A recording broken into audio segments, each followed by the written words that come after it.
falar um pouquinho da experiência dele como psicólogo organizacional. E aí, galera, beleza? Bem? Beleza. Obrigado pelo convite, uma honra, né? Ver se eu posso contribuir com alguma coisa com vocês aí. A professora Márcia, minha chefinha. Né? Isso.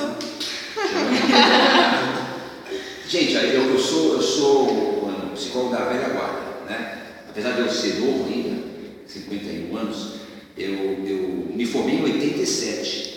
Então, se eu pensar nessa época, que a psicologia era um grande tabu, principalmente para os homens, era uma coisa mais preconceituosa, para que os homens não podiam inserir nessa área. Além disso, ela era muito limitada. Você só tinha 3 campos de atuação. Ou você ia para a área clínica, ou você ia para uma área pedagógica, educacional, ou você ia para a área antigamente chamada de psicologia industrial. Né? E você só sabia dessas 3 vertentes na formação que a gente tinha. Então, quando eu me formei, eu tinha para mim assim, eu tinha muita vontade de trabalhar na área clínica. Aliás, 10 alunos que trabalharam na área clínica. Mas calhou de eu começar a dar palestras voluntárias em algumas empresas e receber alguns convites para trabalhar na área de recursos humanos dessas empresas. No início, eu ficava meio que frustrado, porque você fazia de tudo na empresa, menos fazer o que a psicologia se propunha a fazer. Porque eu sempre acreditei que nós somos da área da saúde e não da área de gestão de pessoas. E na época que eu entrei na área de RH, só se usava a psicologia para fazer gestão. Então, motivar pessoas, fazer treinamento ligado à performance, avaliação do desempenho, de você trabalhar com clima organizacional. Isso muito me incomodava. Eu não conseguia enxergar a psicologia dentro desse setor de atuação nossa. Então, eu comecei a me dar o direito de plantar coisas novas, porque eu tinha uma convicção, eu de fato acreditava que se você quer trabalhar na área de recursos humanos, o teu cliente não deve ser a empresa, não deve ser a organização. O cliente deve ser as pessoas que trabalham na organização. E que, portanto, se as pessoas estiverem bem, obviamente as organizações também acabam ficando bem. O contrário não é verdadeiro. Às vezes a empresa está muito bacana, mas as pessoas estão sendo tão exploradas, tão cobradas, tão exigindo performance, que elas acabam adoecendo. Então eu comecei a entender assim, eu como psicólogo tenho uma missão de trabalhar no RH para promover saúde nessas pessoas. Foi quando eu encontrei um filão de atuação e eu deixei de fazer coisas ligadas à gestão de pessoas, por exemplo, ligadas à avaliação de desempenho, cargos de salários, recrutamento e seleção, e comecei a me inserir mais na área de treinamento e desenvolvimento humano, porque aí eu acho que é um setor que pode contribuir mais com a promoção da saúde. Então eu comecei a trabalhar com autoestima, com relacionamento, com conflitos. A gente fazia programas de treinamento que levavam as pessoas a encontrar automotivação, a estabelecer um encontro mais consciente com o papel dele na sociedade, na família. E eu fui montando ao longo da minha experiência, gente, uma maneira diferente de trabalhar na psicologia. Eu aprendi a separar o administrador de empresa do psicólogo. Ainda hoje isso é uma dificuldade, porque você vai trabalhar na RH hoje, muitos de vocês vão se formar para a RH, vocês vão ver que existe um ranço, um paradoxo ainda, de que acha que o psicólogo de RH tem que trabalhar com comportamento de seleção e tem que trabalhar com questão de gestão. Mas se vocês aprenderem um pouquinho do que é realmente o papel do psicólogo, você tem que ampliar o conceito e perceber que trabalhar em RH, você tem vários profissionais. Deixa a gestão ligado à questão de metas, motivação, planejamento, para o administrador de empresa que estuda para isso, liderança, isso não é papel nosso. E você entrar no RH com uma proposta inovadora, pioneira, de apresentar para o seu empregador, para o empresário, para o diretor da sua empresa, que você tem que focar mais na saúde mental dos trabalhadores. Trabalhar com burnout, trabalhar com estresse, trabalhar com alcoolismo, trabalhar com questões de autoestima muito rebaixada, de trabalhar com pessoas que têm dificuldade em relacionamento, de trabalhar conflitos de personalidade entre os trabalhadores, porque quando você começa a focar dentro das questões humanas do trabalhador, você atinge por extensão, como consequência, a empresa. O contrário não seria verdadeiro. Eu não sei se vocês estão entendendo uma coisa, se querem e perguntando. Então, como funciona a motivação assim, em relação ao bem-estar? O que a motivação tem a ver? Depende. Se você for pensar do ponto de vista da empresa, motivação para a empresa é preparar um treinamento motivacional que leve as pessoas a melhorarem a sua performance e aumentar as suas metas. Fazer isso não é possível? Mas você está promovendo saúde? Não. Porque a pessoa vai estar aumentando a performance para bater metas, vai estar diminuindo qualidade de vida, relacionamento com a família, está tendo menos espaço para poder conhecer ela mesma. Ela só vai pensar em correr para bater metas. Se eu for me dedicar a motivar as pessoas para metas, eu estou atendendo uma questão administrativa e de gestão de pessoas. Quando eu falo em motivação pessoal, eu tenho que falar mais da questão do entusiasmo e não da motivação. De fazer o cara entender que ele vai trabalhar não só para bater metas, mas para ter satisfação no trabalho, para poder ter um senso de pertencimento, de autorrealização. Nesse caso, eu quero fazer o psicólogo. Ou pelo menos deveria ser um psicólogo, porque eu que vou ter condição de trabalhar esses conceitos relacionais, de amor próprio, diminuir ritmo, diminuir intensidade, levar a pessoa a administrar a própria vida, de entender que o responsável pelo estresse não é a empresa, não é o gestor, mas é ele que se submete a uma pressão muito grande e aceita isso de bom grado.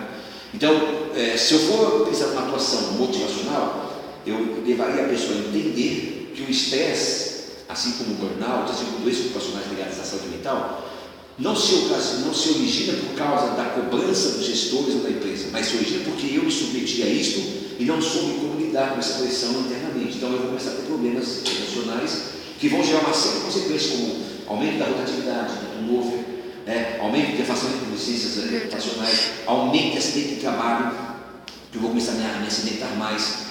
Eu vou ter problemas de depressão, de ansiedade, eu vou começar a ter conflitos relacionais, eu vou começar a demonstrar mais agressividade e vou começar a ter um adoecimento emocional muito grande. Então eu acho que você tem que ter essa definição. Para metas é gestão, motivação para pessoas está ligado muito mais com a questão do entusiasmo e da energia intrínseca minha em relação ao trabalho. E aí?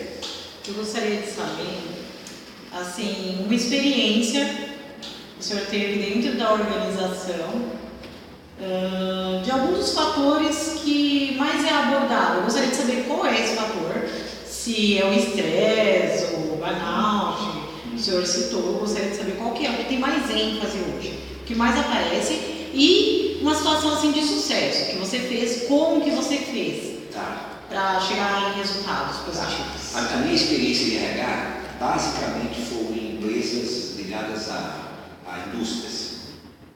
Eu não trabalhei, por exemplo, em bancos, não trabalhei no setor de comércio, não trabalhei no varejo. Eu sempre trabalhei na indústria metalúrgica e indústrias químicas. Então eu trabalhava muito com operários na linha de produção, chão de fábrica mesmo.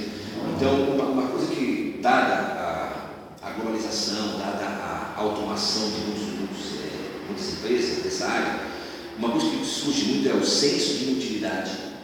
O trabalhador passa a se sentir inútil em relação aos novos procedimentos, ele não consegue se adaptar a essa nova realidade, ele não consegue acompanhar a tecnologia, então ele passa a ter uma sensação de incapacidade e de inutilidade. Isso faz com que a autoestima baixe, faz com que o estresse aumente, e ele começa a ter uma série de problemas somáticos, então ele vai começar a levar isso para o lado físico do corpo dele. Então, um trabalho que a gente fez há algum tempo atrás, a gente desenvolveu um trabalho clínico. Faltou ar. Dá uma parte aí.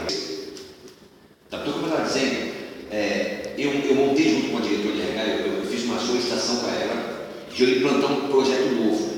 Então o que eu fiz? Ela consegui um espaço, a gente preparou uma sala, e eu passei a trabalhar com oficinas, com os trabalhadores que estavam sentindo-se incapazes, inúteis, que não se adaptavam mais à realidade, estavam tendo um problema de autoestima muito grande e começou a somatizar. Então eu comecei a trabalhar com oficinas, seguindo uma linha da gestalterapia, terapêutico mesmo. Então a gente fazia máscaras, a gente desenvolvia dinâmicas de grupo, a gente abria rodas de discussão, e eu ali fui muito mais psicoterapêutico do que um gestor mais de RH, do que um gerente, do que um analista de treinamento. A gente usava o trabalho essencialmente da psicologia para resgatar um pouco da humanidade humanidade que se perdeu nesse processo de automação, nesse processo da pessoa se sentir desligada e não pertencente a um contexto maior. Então tinha um cara que chorava, que abria o coração, que falava coisas pertinentes à vida pessoal dele em relação ao trabalho. E ali foi feito todo um trabalho de acolhimento, um trabalho de ressignificação de valores, para que ele pudesse inserir no novo contexto de uma forma mais holística, mais inteira, né? E os resultados, porque esse trabalho me levou em média 6 meses, eu ficava com esse mesmo público, que chama de fábrica, por 6 meses, toda semana, de se reunir após o trabalho, fazíamos 2 horas de trabalho, e você ia vendo os resultados aparecendo na produção. Ele começava a se sentir mais feliz, ele começava a bater mais as metas, ele se queixava menos, ele começou a ter menos processo depressivo, ele começou a interagir melhor com a equipe, ele se subordinava mais à liderança sem um estresse muito grande. Então, foi quando isso já tem, cara, uns 20 anos isso. Imagina vocês, há 20 anos atrás, você fez um trabalho dentro de uma indústria no município de Guarulhos, onde o forte é a meta, a cobrança, sempre foi assim. Você começar a fazer um trabalho terapêutico para resgatar a humanidade, para diminuir riscos de acidente de trabalho, riscos de afastamento por depressão. Então foi um trabalho que eu tive muito orgulho de fazer e que eu vi resultado na prática. E não deixe de ser um trabalho de recursos humanos, porque se você trabalha a saúde mental, obviamente você trabalha a performance, você trabalha o desempenho, você trabalha a função do cara naquela empresa. O trabalhador fica bem, o gestor gosta, a empresa ganha, e eu exerci um trabalho ligado a um processo psicoterapêutico dentro de uma empresa, de um RH, e para mim foi um tipo de orgulho isso aí. Como que é o mercado de trabalho? Hoje?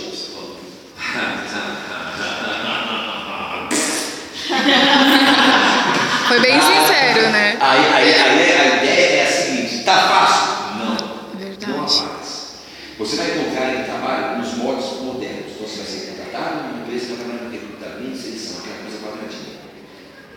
Entrevistar, recrutar, treinar, entrevistar, avaliar desempenho, motivar para metas. Isso você encontra ainda. O que me deixa um pouco incomodado, porque eu lutei a vida inteira no RH para plantar um novo segmento da psicologia. O mercado hoje do RH, você vai disputar com um administrador, com um engenheiro, com um pedagogo, você vai disputar com um filósofo, são um gestor de RH, um gestor de pessoas. Então, não é só mais a psicologia que me coloca essa área, você vai ver outros segmentos do conhecimento da academia que estão buscando recolocação no mercado, ou a recolocação nesta área de recursos humanos. Então, não vou dizer para você, não vou mentir para vocês todos que é uma coisa fácil. E se você conseguir uma vaga, você vai ser muito mais cobrado por uma questão de gestão de pessoas do que de promoção de saúde mesmo daquelas pessoas. Então, tanto faz ser um psicólogo, ser um gestor ou um administrador de empresa, a empresa vai ter a mesma coisa, resultados voltados à performance. Então, se você estiver buscando uma colocação na área da psicologia, no RH você tem dificuldade, você vai encontrar muito mais uma colocação de gestão do que de psicologia propriamente dita, o que para mim é doído, porque eu sempre trabalhei no RH, eu sempre tentei trabalhar para a empresa, mas preocupando com a saúde do trabalhador, que eu acho que é o nosso foco. Nesta área, eu desconheço uma empresa que vão te contratar para promover a saúde do trabalhador. Eu desconheço e é duro falar isso, tá? Mas é a realidade. Foi? Bom, professor, você esclareceu todas as nossas dúvidas. Tínhamos mais perguntas, mas acho que nem precisa mais fazer, porque você, de um modo geral, você esclareceu todas. Queremos agradecer a sua presença. Muito obrigada. Legal, eu também quero agradecer a confiança de vocês, dizer que eu estou à disposição. Eu sou um apaixonado pela psicologia e independe se eu vou trabalhar no consultório ou trabalhar no RH, eu sempre tenho clareza de que o nosso papel tem que ser o mesmo, é levar as pessoas ao autoconhecimento, à promoção de uma saúde, e que vocês possam, apesar de estarem no início de uma jornada, vocês possam imbuir desse objetivo, de vocês, quando estiverem formados, ir ao mercado de RH, ou de hospitais, ou de clínica, ou de consultório, mas com a intenção de estar sempre oferecendo condições de melhorar a saúde mental das pessoas, porque o mundo está realmente levando a gente a um adoecimento emocional cada vez maior. E estou à disposição, agradeço a professora Márcia, pelo trabalho que está fazendo com vocês aí, e se precisar, estamos juntos aí, galera. Valeu? Valeu, obrigado, professor. Muito bem.